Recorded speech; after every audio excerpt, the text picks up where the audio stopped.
much hope. This is BBC One. We're sorry we're running 10 minutes later than planned this evening. Now, 10 years on from an East End murder, a rough justice special with new evidence. Introduced by Kirsty Walk.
A fatal shooting on the Lower Clapton Road. It's known as London's Murder Mile. Crack cocaine has arrived and brought with it an explosion of robbery and violence. This is the second murder in the space of a few days in July 1990. The victim is 42-year-old Baldev Hundal. His son saw him shot in cold blood. The police are under pressure, but 5 months after the killing and the off-licence, one clue, the cap, leads to 2 arrests.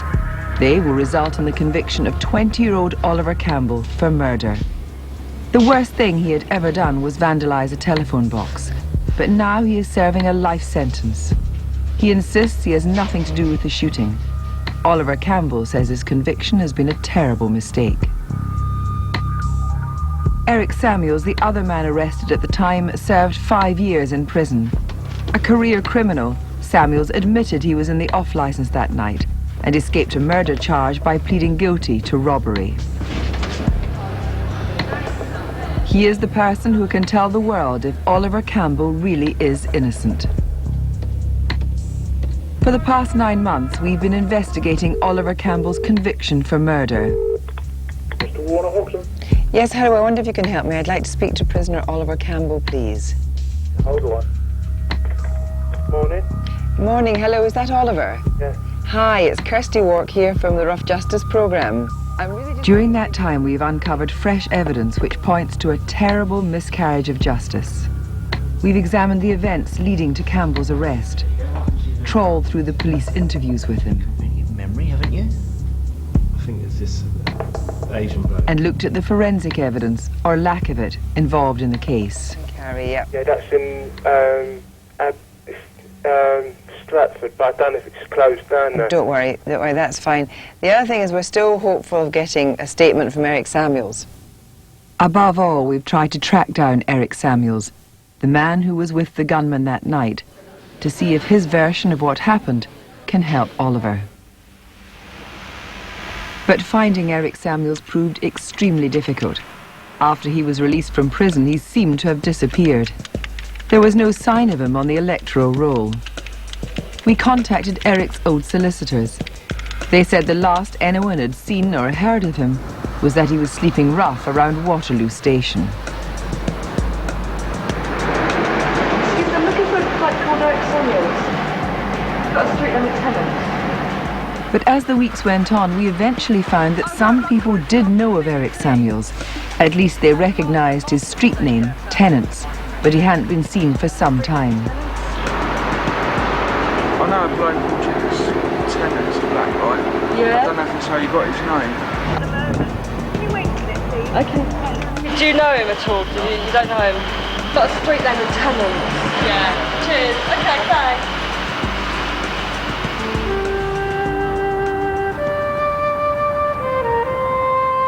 With the search stalled, we concentrated on a number of other crucial areas of the case which might help Oliver Campbell prove his innocence.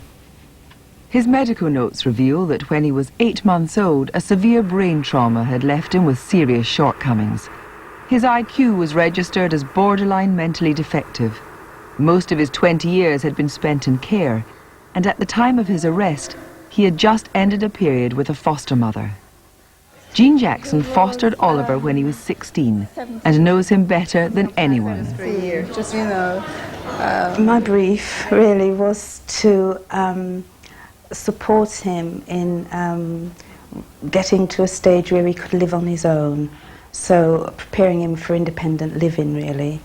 And usually it would take 2 years, but they asked me if I would consider having him for 3 years because he did have learning difficulties and so needed that extra support. People who know Oliver believe that his mental shortcomings should have been apparent to those who came into contact with him. First thing you can tell with Oliver is that he has learning difficulties, and he's in some ways backwards for use of a better word, and that he's clumsy as well, and that he would be behaving like a child, especially then at the age of 19, and he should definitely have had legal representation straight away. But Oliver was treated as a normal suspect. What he said then would come back to haunt him. For the morning following his arrest, he would have no legal representation. He made a number of crucial admissions which indicated he may have known something about the murder. During the journey to the police station, he's recorded as saying, "I remember it all from Crime Watch UK." A month earlier, the programme had featured the murder of Mr. Hundel and the baseball cap found near the scene of the crime. The police had traced the cap to this sports store in East London. A saleswoman had identified Oliver as having bought it. The whole case rests on who was wearing the cap at the time of the shooting. Oliver admits it's his, but insists that it was stolen by another man before the murder. But crucially, when he was arrested, he didn't make this clear. He was taken to the nearest police station and asked if he wished to have a solicitor present. Oliver said no. 2 officers interviewed him. They asked him about the baseball cap, which he said he'd seen on television. But they asked Oliver where he dropped it, so he said he couldn't remember. Then he said he dropped the hat in the shop where the shooting happened. That was nonsense. The hat was not dropped in the shop. It's inconsistencies like this in the interviews which are highly significant. First of all, it's very unfortunate that the police asked this mentally very backward boy a question which plainly was unfounded. And secondly, it's very striking that he almost immediately agreed that he had dropped the hat in the shop, even though he plainly hadn't. So why would anyone admit to things which simply were not true? In order to understand what was going on, we asked an eminent forensic psychologist to examine the transcripts of the interviews. Professor Brian Thomas Peter identifies several examples where admissions are wrong. He begins with the dropping of the cap. Well, during that interview, again, we have to start from understanding that Oliver Campbell is someone who wants to be normal. He's a limited individual, and he's developed a strategy which has involved facilitating conversation in a very acquiescent way. So he picks up pieces of information, and with those pieces of information, sustains conversation without real meaning. Yeah, and during that interview, of course, he talks about knowing the shop and so forth. Yes, he says he was there, but he can't remember who served him. The officer says... What time of day would that be then? Mostly after like working hours or before. Before. What, after work or before? Yeah. The officer offers, "You don't remember?" "No, I don't remember." So it's a very nice illustration of how he's trying to facilitate conversation and participate without any meaning at all inherent in that. And as soon as you pin him down, it becomes obvious. But presumably the key thing about this is not just that it's gobbledygook, but that, you know, unknowingly, Campbell is implicating himself from the start by assuming knowledge of this shop. Yes, and placing himself in that area that he knows that area, even though he doesn't. After his first interview, officers drove Oliver around Hackney, still without any legal representative. The conversation was only sketchily recorded. The officers asked him about a mate he'd mentioned to the police already. We now know this mate was Eric Samuels, who had been on the robbery. Oliver is taken to another police station. By this time, he's been questioned by the police for a total of 4 hours, and the circumstances of some of these conversations are highly unusual. For many years, our system has insisted that as far as possible, when suspects are interviewed about serious offences, a record should be made at the time. It's usually on tape, sometimes it's in a contemporaneous written note. Now, in this case, there were at least 5 occasions when, for a total of about an hour and a half in all, Oliver was being spoken to about the offence by police officers, and no record was being made.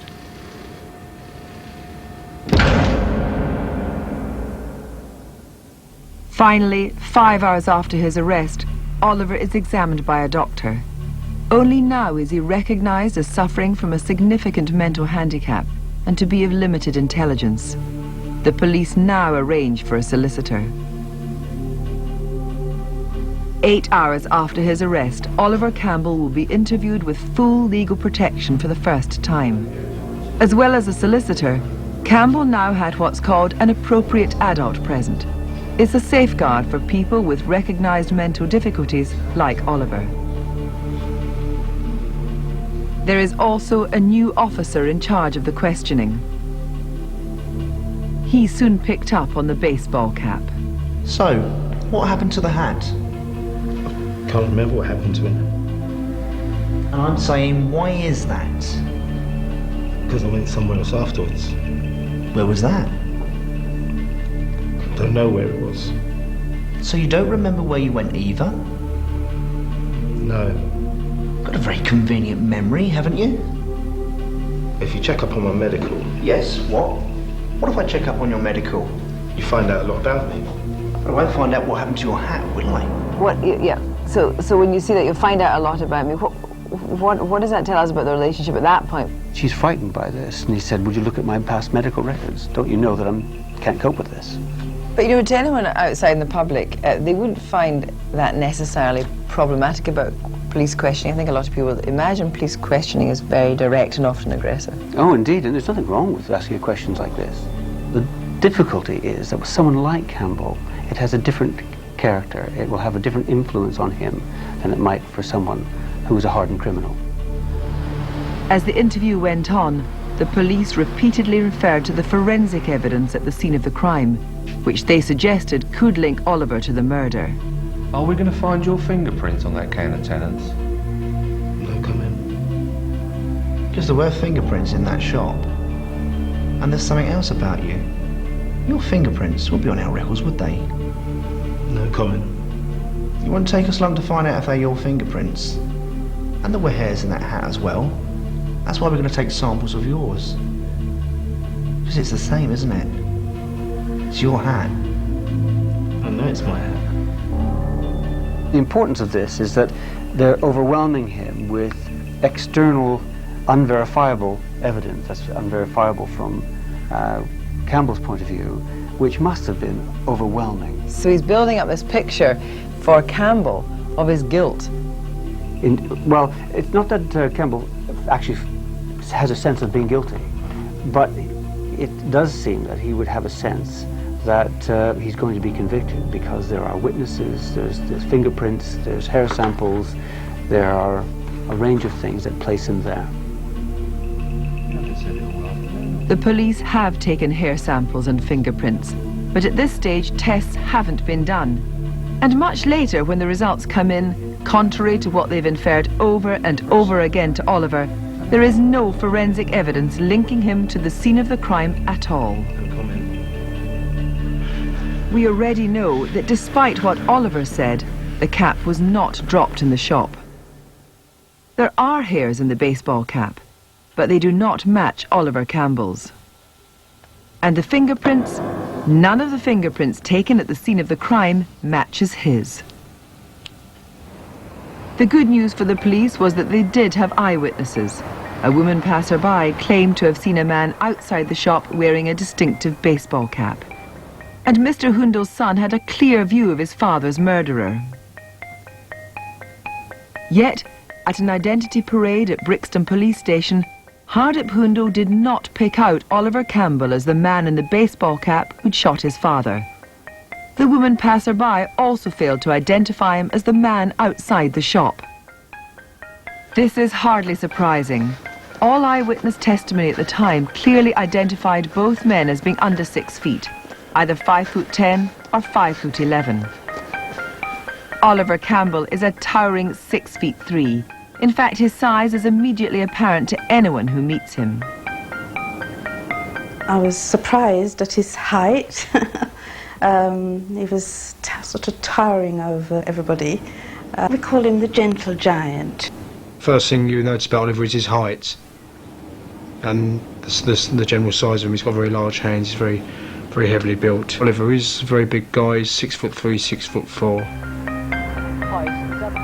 One eyewitness did eventually give evidence against Campbell. Mark Purchase, an Australian photographer, reported the incident on his mobile. Later that night, he helped the police search for evidence. And somewhat unusually, it was he who found the baseball cap.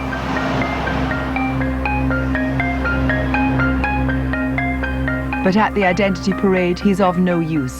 He does not pick out Oliver. Like everyone else, he described the robbers as under 6 foot. But 6 weeks later, he's changed his mind. The gunman was number 9, Oliver Campbell. But in court, the judge warned the jury to be wary of Mark Purchase. He told them that if the trial rested on his evidence alone, there would be no case against Oliver. We wanted to ask Mark Purchase why he'd changed his mind about that night. We eventually tracked him back to his native Australia. Can you remember which one had the gun at all? I'm sure it was the tall one had the gun. The tall one had the gun because I saw something there, but I could never tell you the colour of the gun, but I definitely saw something there, do you know what I mean, in the right hand.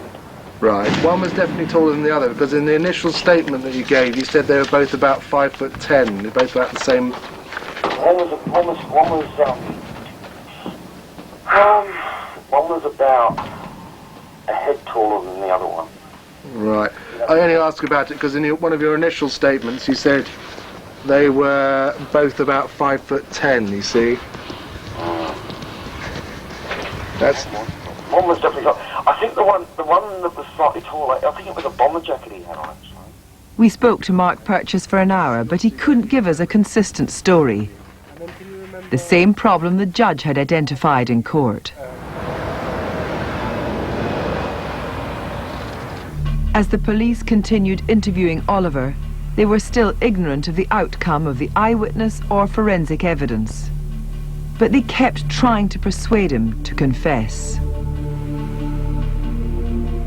It would appear that you were the gunman. You were the man that put that gun to Mr. Hundel's head and shot him dead for no reason that anybody really understands. Now think about what's putting you in that position. You can't account for your hat. You can't account about what you said to Carla. There are fingerprints on the can in the shop. There are hairs in the hat that was found nearby. People did see you there. What happened? You're sitting there, living a nightmare. I can see it. I can feel it. Now what happened that night? What would the impact of that have been at this stage on Oliver? Well, it must have been overwhelming to have that amount of evidence and implication put to you in quite that way, and also implying that there might be a way out if it was an accident or something of that kind. It must have caused a great deal of confusion. Certainly in that situation for a normal person, I think they would find that very stressful. The emotional consequences must have been very fearful. The officers continued to insinuate that there may be forensic evidence to link him to the crime, but Oliver repeatedly denied involvement. And on the second day of the interview, Now, with a senior partner from the firm representing him, Oliver seemed to grow in confidence. In turn, his solicitor began to challenge some of the officer's tactics. Can we move on then, officer? Playing staring games? Nothing to say. Can we move on to the next question, like my solicitor said? I'll dictate the pace of the interview. Well, that's fine, so long as you're fair. I am fair. Now then, yesterday you all but admitted shooting a man. It's interesting for a couple of reasons. First of all, he's rested. He hasn't been interviewed previously that day. He hasn't been put under stress. Again, is implacably opposed to anything that's being put to him by the officers. His solicitor is not passive in any of that process, but in fact, on one occasion of that interview, his solicitor interjects, "Can we move on then, officer?" playing staring games. There's obviously something going on which the legal representative feels is unnecessary. Then the officer comes in, "I'll dictate the pace of the interview." The solicitor, "Well, that's fine as long as you're fair." "Officer, I am fair." "Now then, yesterday you all but admitted shooting a man." At that point, Campbell has nothing to say. And he doesn't really budge from that position during the interview. No comment, no comment, no comment, no comment. At this stage in the investigation, the police are concentrating on the premise that the hat ties Oliver Campbell to the scene of the crime. But we wanted to establish whether Oliver was actually capable of shooting the man in the off-licence. We asked Frank Swan, a ballistics expert with 40 years' experience, to examine the crime. If we can get the actors. Get the actors in. If I can just have a look where you're going to do what. As part of his investigation, he studied all the available evidence from the scene of the crime, autopsy and ballistics reports. Okay. You can see there's blood on the floor here. There appears to be blood there. There is blood here. He then used a group of actors to recreate the crime scene in a shop, which he videotapes for later analysis. And the next thing you know, this situation develops. A short struggle, no punching or kicking. He produces a weapon, so he doesn't produce it outside, he produces it inside, and after a short struggle, there's a bang and you fall to the floor. And he asked the actors to recreate the actual moment the gun was fired. Nice and gently, just put you into a struggle position, pull the gun out. Now, try and you've got to shoot him at right angles to his ear. You still want me to look around? You can do what comes natural to you, right?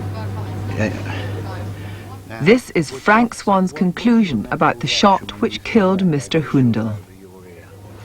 The angle of entry would suggest that it would need to be done by somebody who's right-handed. Is the trajectory right? The trajectory's right for a right-handed shot. As far as you're concerned, Baldi Hundel was shot by a right-handed person. Was in the ear. It's 99% sure that it was a right-handed person, yes. Frank Swan's certainty that the gunman used his right hand to shoot Mr. Hundel is incredibly important. No one had ever picked up on the significance of which hand Oliver used and how it would affect the case, so we did. We secretly filmed Oliver. He had no idea we were doing this, carrying out everyday tasks. And then we analysed the evidence. So you've had a chance to look at this tape now. So, you know, we're trying to work out whether he's left-handed or right-handed. What are all the pointers? Well, on balance, it's evidence that he's not very good with either hand, but he has a preference for his left. I mean, in this illustration here, this clip, he's holding the mobile phone with his right hand and using his better hand to press the buttons on it. He also puts the phone to his left ear with his left hand. He wears his watch on his right hand, perhaps because he can do it up better with his left, that kind of thing. So on balance, it's pretty good evidence that he has a preference for his left hand. This is hardly surprising. His medical notes tell us that the same severe blow to his head as a baby which affected him mentally also resulted in the severely restricted use of his right hand. To be certain, Frank Swan wanted to carry out his own tests, and he filmed the results. There were a number of things which would show Frank which side Oliver favoured. He measured his biceps to see which side was more developed. Then he threw balls of paper to see which hand Oliver found it easier to catch with. And he tried signing his name with both hands. These and other tests were conducted over a period of 40 minutes. Then, Frank Swan was certain. Can you cross over? Watching him do various things, I came to the conclusion that he was left-handed. So independent analysis of the crime and Oliver's disability make it highly unlikely that he is the murderer. The gunman is right-handed. Oliver's brain trauma makes him left-handed. Right angles. Just to be sure, we asked Frank Swan to explore this possibility. Could a left-handed gunman have fired the shot that killed Mr. Hundo? Pull him into you, if you like, a bit closer, get closer. You're struggling, and I want you to put that gun and keep your finger on the trigger. That's just not why. I tried every possible reconstruction that I know to put him in a position, the deceased, where he could be shot by someone left-handed. And I found that it was virtually impossible to do and impractical from a robbery point of view. We also asked Frank Swan to look at Oliver's story about how he's supposed to have carried the gun. He tells the police this. Yeah, it was underneath my left arm. Okay. How did you keep it there underneath your left arm? Tied it with a piece of string. I see. So where was the string tied? No, I meant the string was tied like... There was two pieces. One, it was like tied around it, so I had to untie it before I could took it out. I've never come across anybody making a string holster for the purposes of a robbery. Normally, if they've got a long pocket, they put the gun in the pocket, or they put it into their belt, or they put it into one of their outside pockets, so that, rather a bit like the old gangster films, where they can bring it up into a fire position. It doesn't make sense to make a string holster whatsoever. Professor Brian Thomas Peter also finds this story deeply significant. It gives him proof that Oliver's mental disabilities will lead him to admit to something which he is almost certainly physically incapable of doing. And yet, in his so-called confession, he has tied with his right hand, with two pieces of string, a gun in such a way that he has to actually untie the string to get the gun off, then fire it with his right hand under pressure in a situation where supposedly he's about to commit a murder.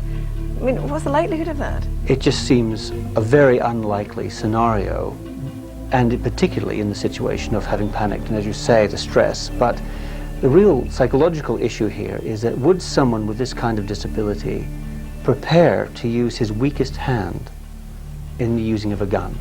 And the answer to that must be no.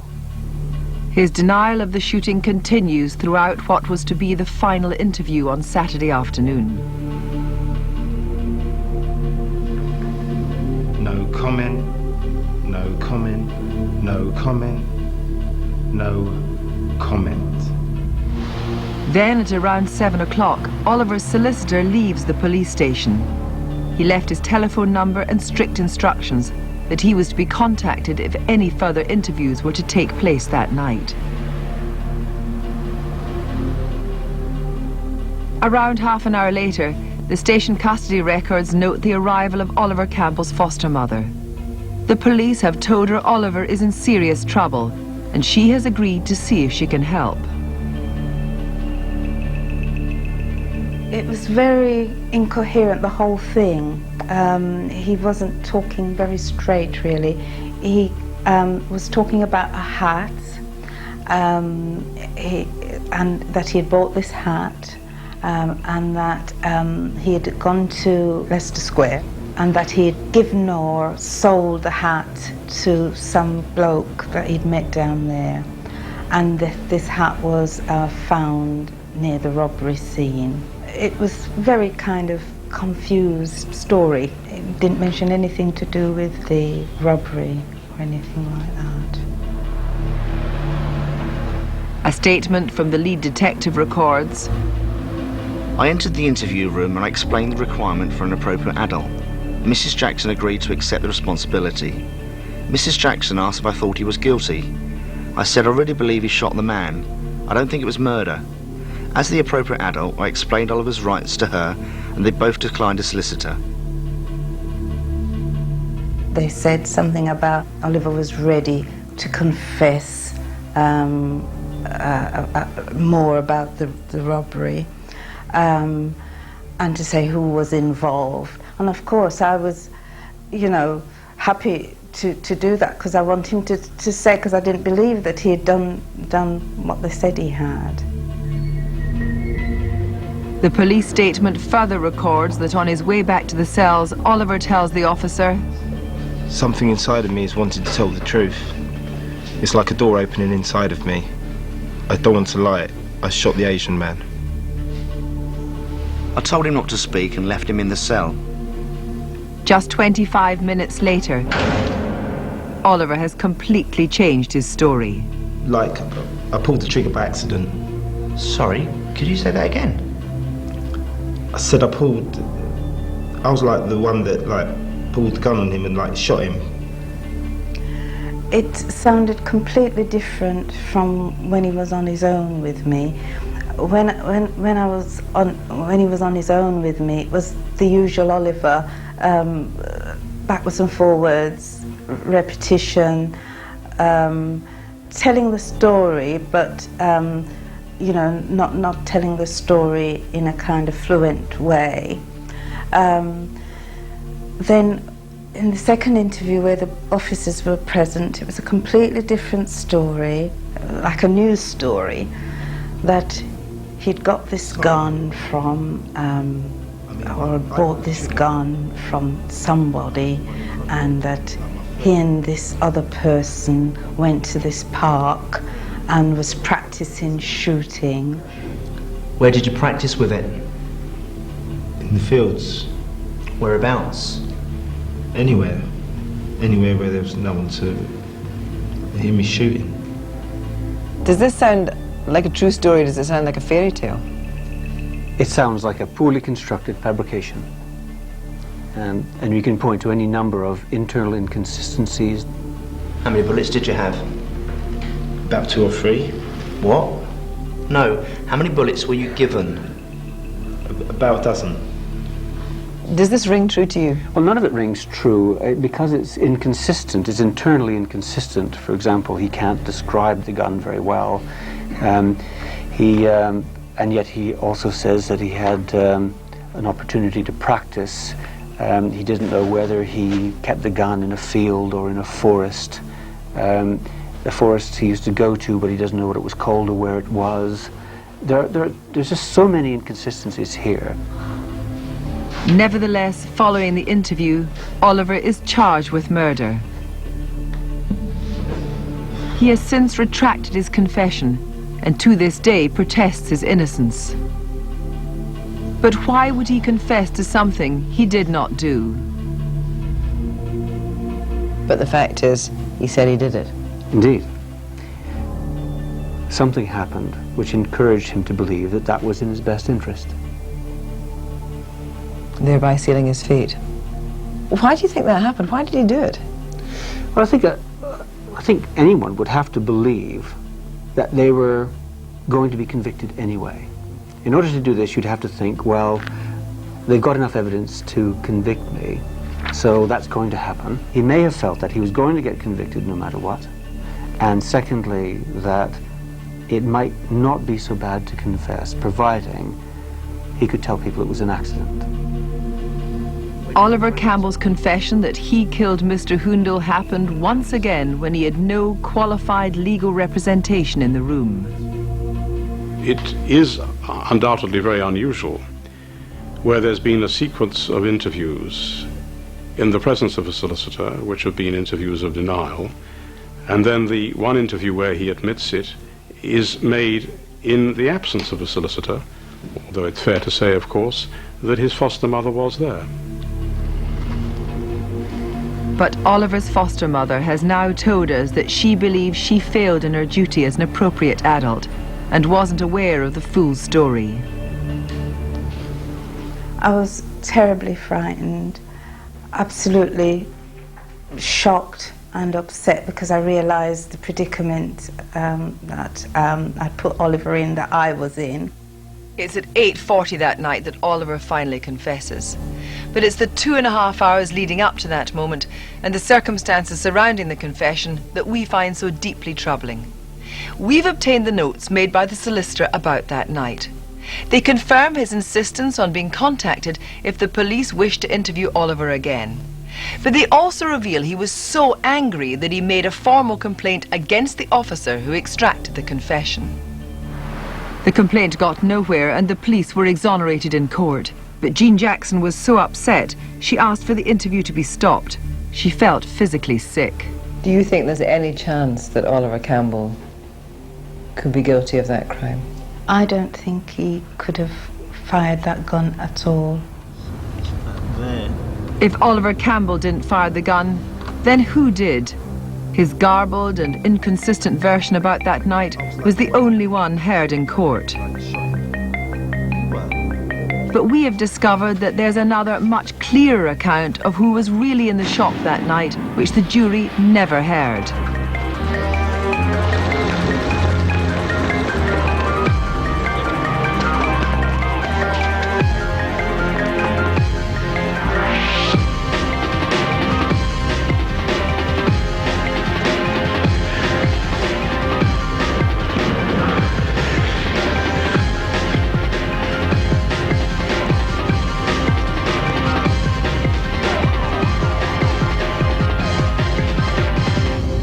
Eric Samuels had given an account of what really happened. We had to find him. Right, I'm looking for a guy called Eric Samuels. It's a black guy. He might have gold tooth. He's got a street name of Tennant. But the weeks spent making inquiries got us nowhere. And then we found a clue. I've asked 3 people and they know him, but he's gone. I mean, he's not been there for at least 12 months. But I've been told for you to check at least the Hackney front line. And it was here in East London, a few hundred yards from the scene of the shooting, that we discovered Eric Samuels was alive, off the streets and receiving professional help. The reason we've been looking so hard for Eric Samuels is this piece of paper. It's a version of events Samuels gave the police before the trial. It completely exonerates Oliver Campbell. During the past 5 months, we've been in contact with Samuels, and we know he's given a fresh statement to his solicitor which says exactly the same as this one does. Campbell wasn't there. But he won't release this statement or give us an interview because he's so terrified about the reaction of the real murderer. Because this new statement is locked away, we decided it was in the public interest to record secretly what Eric Samuels had to say, but to protect his identity. Do you remember it well? Yeah, good one. Really? I mean, I know that you want to help. Tell the truth, that's all. About Oliver wasn't there and things like that. Tell them the whole story, how the incident happened and how Oliver was connected to the incident. Sworn statement that he's not there. He wasn't there at the time. What do you mean? Because that's the kind of thing that will make them nervous. Why Oliver was got arrested in the first place? Why he got arrested? Put it down to the hats on the cap, and how Oliver got his cap taken away from him. Things like that. This is Eric Samuels' account of the killing, which has never been heard in court. On the night of the robbery, he was in Leicester Square. With him, another man, someone who he describes as a bad and crazy man. We went up west. This man taxed Ollie's hat, and he couldn't do nothing about it, so he just went off. That's how Ollie's hat got used. Once Oliver has left the 2 men on their own, they leave Leicester Square together. This man wanted to do a rob. We started driving around looking for somewhere to rob. I said it was stupid to do it round here. During the course of the journey, the man reveals to Eric just how far he's prepared to go, but Eric sticks with him.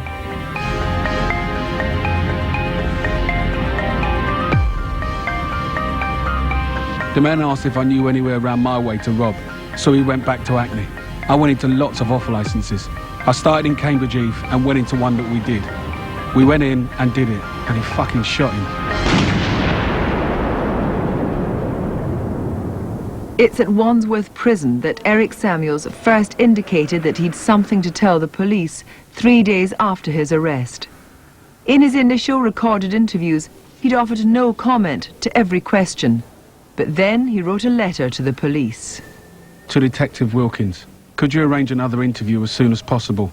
It's urgent, as you know. I would like a solicitor there as well.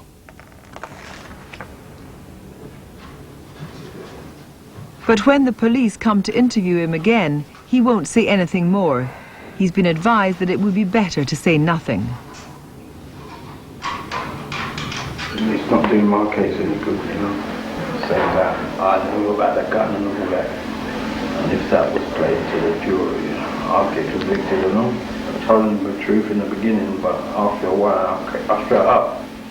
If I didn't shut up, I'll get convicted and all of the murder. But why was the story that another man, not Oliver Campbell, had been with Eric Samuels that night never heard in court? What I think happened was this. I think the prosecution decided that that evidence was inadmissible because those admissions by Samuels were not made under caution, and so the jury didn't hear them during the prosecution case. Now, if Samuels had given evidence, then Campbell's counsel could have cross-examined him, but Samuels didn't give evidence. And so, because of the way the law was in those days, those admissions that someone else had been responsible were never heard by the jury. That's outrageous, though. Well, I think it will offend many people's sense of justice. The details Eric Samuels gave about the real gunman, his name, the part of London he's from, and aspects of his criminal career, all point to one man, a man we can only refer to as H. We know that a man who matches all the information we have about the mystery gunman was interviewed by the police at Wandsworth Prison 5 weeks after Oliver Campbell had confessed. At this point, a whole series of questions are put to the man called H. He flatly denies any involvement in the crime, that he knows anyone called Eric or Oliver, or indeed that he ever wears hats. But when he's asked if he's prepared to give any hair samples, he replies, "I'd rather see my solicitor first." We know that the police took hair samples from prime suspects in the case. Eric Samuels, Oliver Campbell, and 2 other men were also tested. But we could find no record of any hair samples being taken from the man H, the man who most closely matches the description given by Eric Samuels. But there's another mystery surrounding the forensic evidence. We know that Oliver Campbell was fingerprinted, and his prints didn't match any found in the shop. How significant was this? What do you make of the way that certain supposed facts were given to Oliver? For example, that it was likely that it was his fingerprint on a can of Tennant's. Well, I find that interesting from this point of view, because the assumption behind that question is that it's the gunman who has handled that can. If the print is not Oliver's, and it's the print of the gunman, then whose print is it? We wanted to find out more about the forensic evidence left behind in the shop, and in particular, the fingerprints found at the scene of the crime. Could they help us to identify who'd been there on the night? But the original case files we have offer no further clues. We managed to track down previously undisclosed files of forensic evidence, but they were of no use either. There is confirmation in the files that the hairs in the cap did not belong to Oliver, but little else. In fact, the very evidence which the police indicated could put Oliver at the scene of the crime... It wouldn't take us long to find out if they're your fingerprints. And there were hairs in that hat as well. ...would appear to lose its significance in the case following Oliver's confession. So huge questions remain unanswered. Did the police fail to arrest the murderer despite the fact they'd been given a real lead? And once the cap seemed to fit Oliver, did they pursue all available avenues? These questions can only be resolved if and when the full forensic evidence comes to light. Oliver Campbell has been in prison for more than 10 years now. His supporters have never wavered. They've steadfastly maintained his innocence. I've seen him in prisons up and down the country and asked him outright once, are you guilty in any way of this crime or do you know anything about it? And he said, honestly, Ashton, no. And their firm belief is now backed up by the work of some of the country's leading experts. This young man isn't a callous murderer. He would not take pleasure in murdering. So he didn't fire that shot, did he? It seems very, very unlikely. It's incredible. I have very carefully considered all the paperwork, the photographs and all the evidence. I have grave doubts as to whether the person concerned who has been convicted of the crime did in fact commit the crime.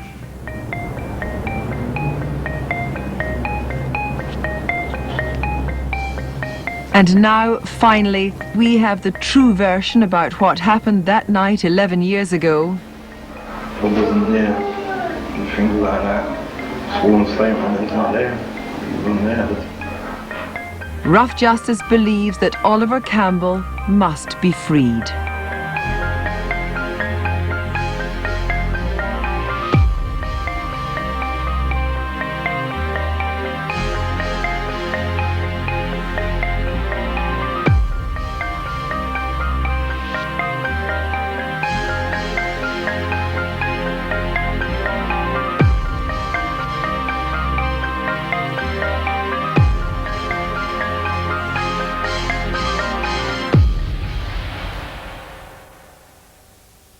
Yes, Kirsty Walk here from BBC's Rough Justice programme. I'm coming to the Home Office with some documentation for David Blunkett this morning. Oliver Campbell has just spent his 11th Christmas as a convicted murderer. These years have been devastating for him.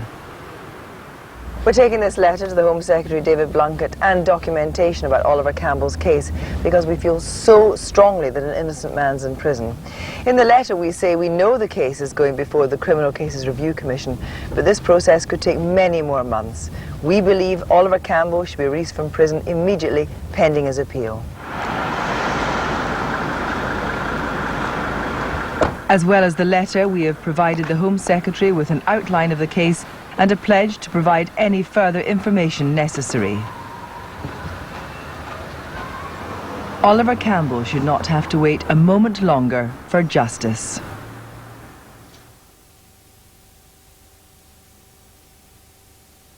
An award-winning actress. You absolutely believe her. You made me a promise and now you've broken it. Star of stage and screen. She might be a theatre person at heart, but she knows exactly what she's doing with a camera. And a glittering career of over 40 years. She's got that kind of twinkle in her eye.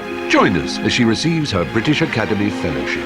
I would work with Judy if I had to be a tea lady hovering in the back of frame. Judi Dench, a BAFTA tribute, Saturday at 10 on BBC One. Hello, hello, hello. The best undercover cops are seducers. Make your targets for the most fascinating people in the world. Enticing criminal gangs. Something's going down, I can feel it. Let's see who blinks first. In bed with devious minds. It's dangerous to confuse business with pleasure. Sometimes these things get very real. Stephen Tompkinson and Nick Berrier in Deep. See, I told you, he looks just like that bloke on the telly. New Crime Doubles start tomorrow and continue Tuesday at 9 on BBC One. Running 10 minutes later than planned now on BBC One due to the earlier football.